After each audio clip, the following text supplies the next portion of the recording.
Guarantee ଦେଉଛି ଏହି ମନ୍ତ୍ର ପଢ଼, ସେ ନାରୀ 5 ମିନିଟ୍ରେ ରୁମ୍କୁ ଡାକିବ, ଯାହା ଚାହିଁବେ ତାହା କରିବ।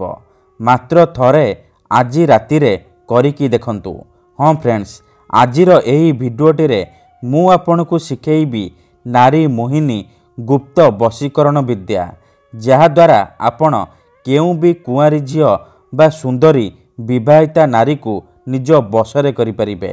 ତାଠାରୁ ନିଜର ମନ ମୁତାବକ କାମ ହାସଲ କରିପାରିବେ। ସିଏ ଆପଣଙ୍କର ସବୁ ଇଚ୍ଛା ପୂରଣ କରିବ, ଯାହା ଚାହିଁବେ ତାହା କରିବ, କୌଣସି ପ୍ରକାର ବାଧା ଦେବ ନାହିଁ। ହଁ ଆଜ୍ଞା, ଯଦି ଆପଣ କେଉଁ ଝିଅ ବା ବିବାହିତା ନାରୀକୁ ମନେ ମନେ ଭଲ ପାଉଛନ୍ତି, ତାହାର ସୁନ୍ଦରତାକୁ ଦେଖି ତା ଆଡ଼କୁ ଆକର୍ଷିତ ହେଉଛନ୍ତି, କିନ୍ତୁ ଯେତେ ଚେଷ୍ଟା କଲେ ମଧ୍ୟ ତାକୁ ପଟେଇ ପାରୁନାହାନ୍ତି, ତାକୁ ନିଜର ମନ କଥା କହିବାକୁ ଡରୁଛନ୍ତି, ଆଉ ଆପଣ ଚାହୁଁଛନ୍ତି କି ସେ ଝିଅ ବା ବିବାହିତା ନାରୀ ନିଜେ ଆସି ଆପଣଙ୍କୁ ଭଲ ପାଉଛି ବୋଲି କହୁ, ଆପଣଙ୍କର ସବୁ ଇଚ୍ଛା ପୂରଣ କରୁ, ତେବେ ଆଜିର ଏହି ଭିଡ଼ିଓଟି ଆପଣଙ୍କର ଇଚ୍ଛାକୁ ପୂରଣ କରିବ। କାରଣ ଆଜିର ଏହି ଭିଡ଼ିଓଟିରେ ମୁଁ ଆପଣଙ୍କୁ ଶିଖେଇବି ନାରୀ ମୋହିନୀ ଗୁପ୍ତ ବଶୀକରଣ ବିଦ୍ୟା।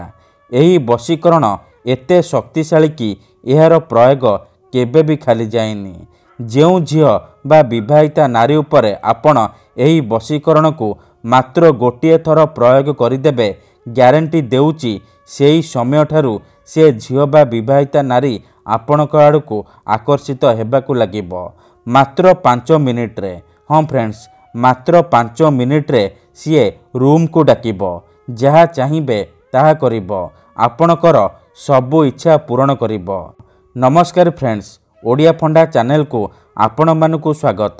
ଯଦି ଆପଣ ଝିଅ ପଟେଇବାକୁ ଚାହୁଁଛନ୍ତି କିମ୍ବା ବିବାହିତା ନାରୀଠାରୁ ନିଜର ମନ ମୁତାବକ କାମ ହାସଲ କରିବାକୁ ଚାହୁଁଛନ୍ତି, ତେଣୁ ମୋର ଆପଣମାନଙ୍କୁ ଅନୁରୋଧ କି ଆପଣ ଭିଡ଼ିଓଟିକୁ ମୂଳରୁ ଶେଷ ପର୍ଯ୍ୟନ୍ତ ପୁରା ଧ୍ୟାନ ସହିତ ଦେଖିବେ।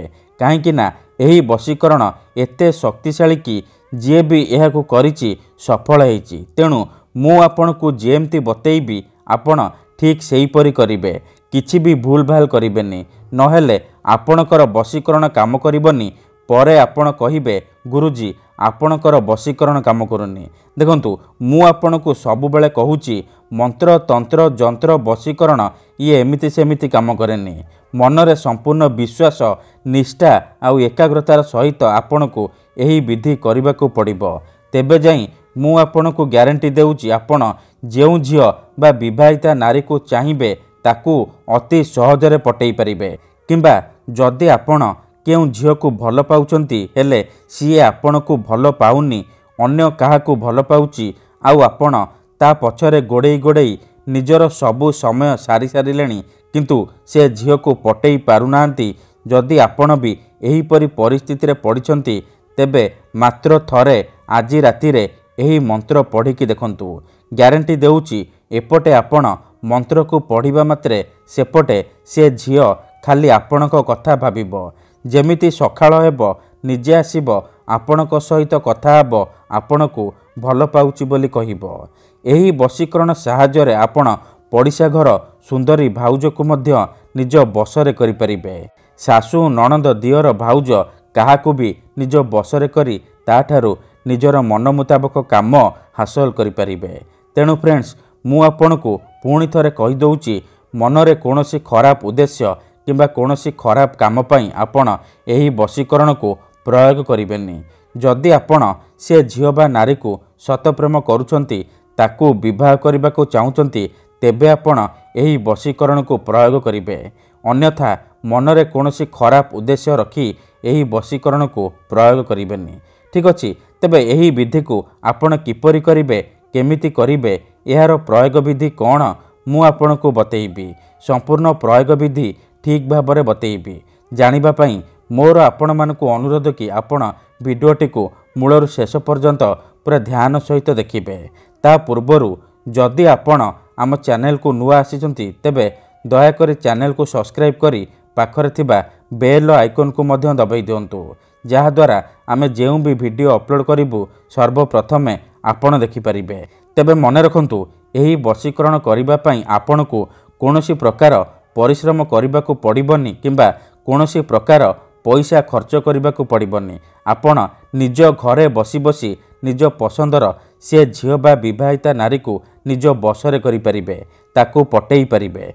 ठीक अच्छे तेज मन रखु यही वशीकरण करने आपण को किसी सामग्री दरकार जमीक 2टा तुलसी पत्र 14टा अरुआ चाउल अल्प टिके लाल सिंदूर आउ कला कलम एतिकी जिनिष आपण आनी सारिबा परे कौन करेंगे ध्यान सहित शुणु।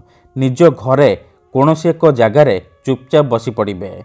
मन रखु विधिटी करने पूर्वर भल भाव हाथ गोड़ मुह धोई सफा वस्त्र पिंधि आपण यही वशीकरण को आरंभ करेंगे। ठीक अच्छे 2टा तुलसी पत्र आणिबे 14टा अरुआ चाउल आणिबे अल्प टिके लाल सिंदूर आणिबे आउ कला कलम आणिबे एतिकी जिनिष आनी सारिबा परे आपण निज घरे कौनसी एक जगार चुपचाप बसी पड़े जोठारे आपण को केही देखिबेनी किंबा अधारू डाकिबेनी।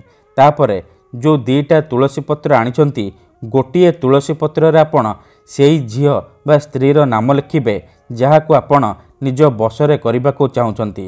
आउ गोटिए तुलसी पत्र आपण निजर नाम लिखिबे।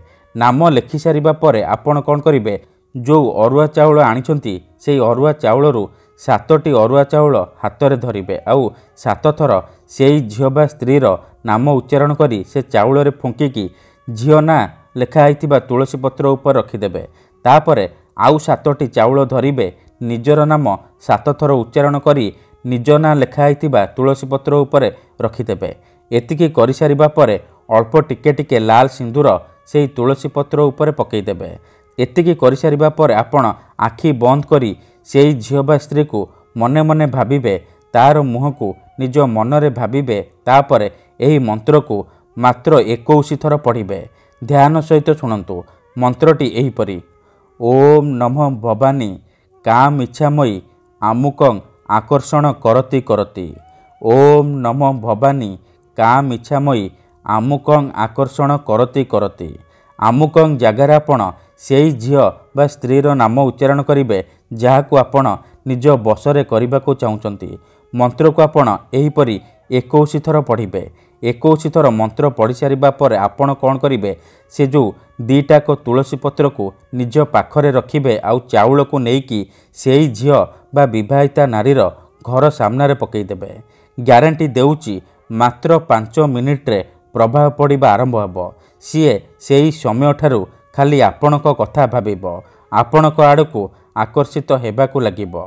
मन रखंतु मनरे कौनसी खराब उद्देश्य किंबा कौनसी खराब काम पई आपण एही वशीकरण को प्रयोग करिबेनी। धन्यवाद।